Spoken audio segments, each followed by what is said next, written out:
عمرك قبل كده غيرت موبايلك أو عملت ضبط مصنع ليه وفجأة اكتشفت إن كل محادثات الواتساب والصور والفيديوهات راحت؟ أو يمكن النت عندك ضعيف وباك اب الواتساب دايما بيفشل؟ في الفيديو ده هشرح لكم طريقة عمل نسخ احتياطي الواتساب بدون إنترنت. خليكم معايا بعد الفاصل.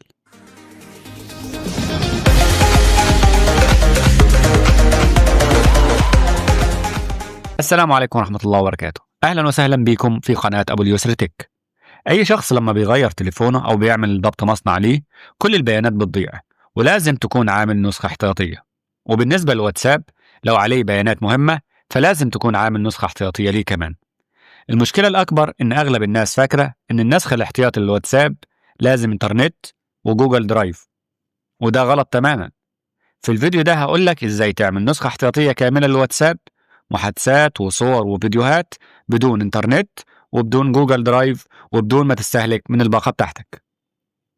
احنا هنعمل نسخة احتياطية محليا، يعني هتبقى على الذاكرة الداخلية للتليفون وهننقلها للكارت الميموري أو جهاز الكمبيوتر لو عندك، ولازم طبعا يكون عندك مساحة على كارت الميموري. أول خطوة معانا هنفتح تطبيق الواتساب وندوس على الثلاث نقط اللي فوق وسيتنج، بعد كده هنروح على شات وشات باك اب وهندوس على باك اب علشان يعمل لوكال باك اب ونستناه لما يخلص. تاني خطوة معانا هنضغط فولدر الواتساب، وده اللي بيبقى مخزن فيه كل بيانات الواتساب سواء محادثات أو صور أو فيديوهات. هنروح على تطبيق الضغط بتاعنا، هسيب لكم اللينك بتاعه في الوصف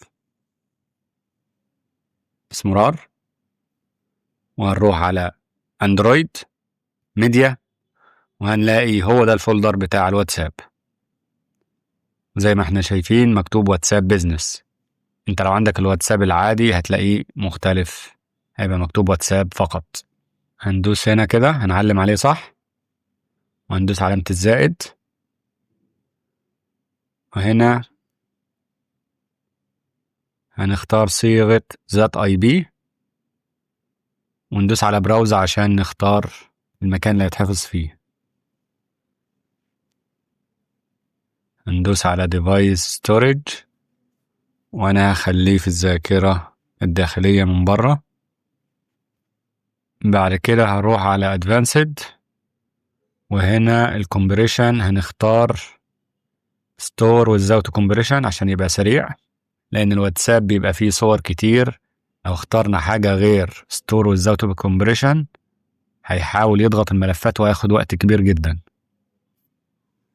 وبعد كده هندوس اوكي.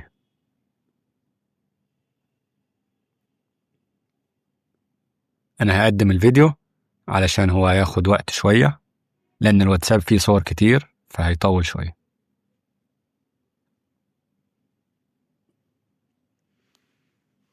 وكده خلص يا جماعة، ادي الملف بتاعنا مساحته حوالي 10 جيجا.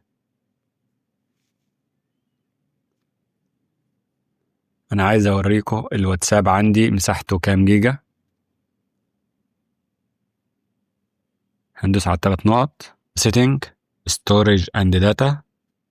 زي ما انتم شايفين هنا مساحته 10 جيجا و6.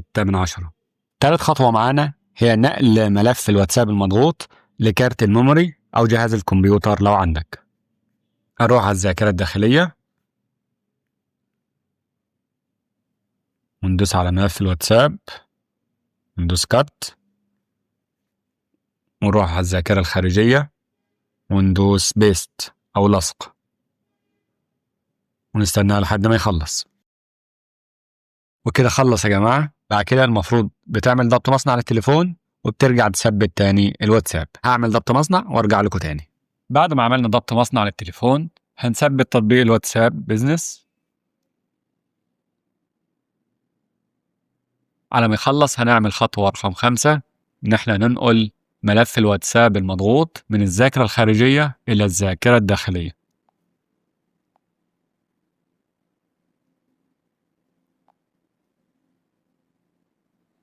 اهو الفايل، هندوس على كات ونروح على الذاكرة الداخلية اندرويد ميديا، وهنعمل له بيست هنا. كده خلص معانا. خطوة رقم 6، هنفك ضغط الملف عن طريق تطبيق رار.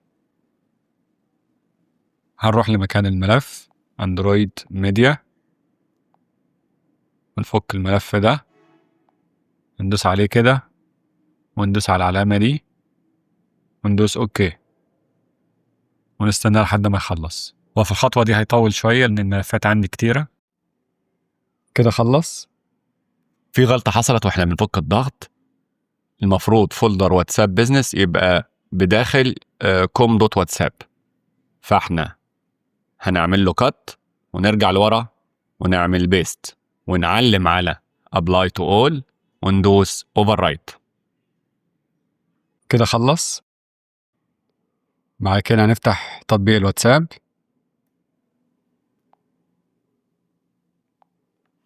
وهنسجل بالرقم.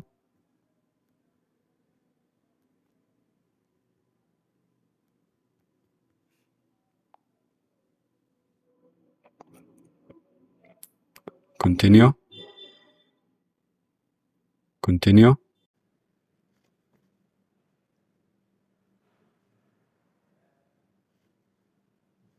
continue continue. كده اتعرف التطبيق على النسخة الاحتياطية الموجودة على التليفون. هندوس على ريستور.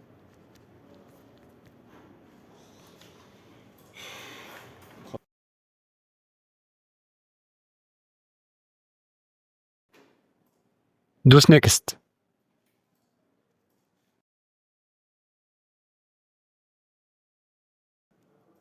واكتب اسمك. بعد كده دوس نيكست. دوس سكيب، دوس سكيب، دوس على كنسل. بعد كده نوت ناو. هندوس على الثلاث نقط سيتنج ستورج اند داتا. زي ما انتم شايفين هنا مساحته 10 جيجا و6 من 10. وبكده قدرنا نسترجع كل بيانات الواتساب. شكرا جزيلا لكم. في نهاية الفيديو أتمنى تكونوا استفدتوا من المعلومات اللي أنا قلتها. يا ريت ما تنساش تعمل لايك للفيديو علشان تشجعني نعمل فيديوهات تاني إن شاء الله، وما تنساش تدوس على زر سبسكرايب أو اشتراك علشان يوصلك إشعار بأي فيديو بنزله. شكرا جزيلا لكم، والسلام عليكم ورحمة الله وبركاته.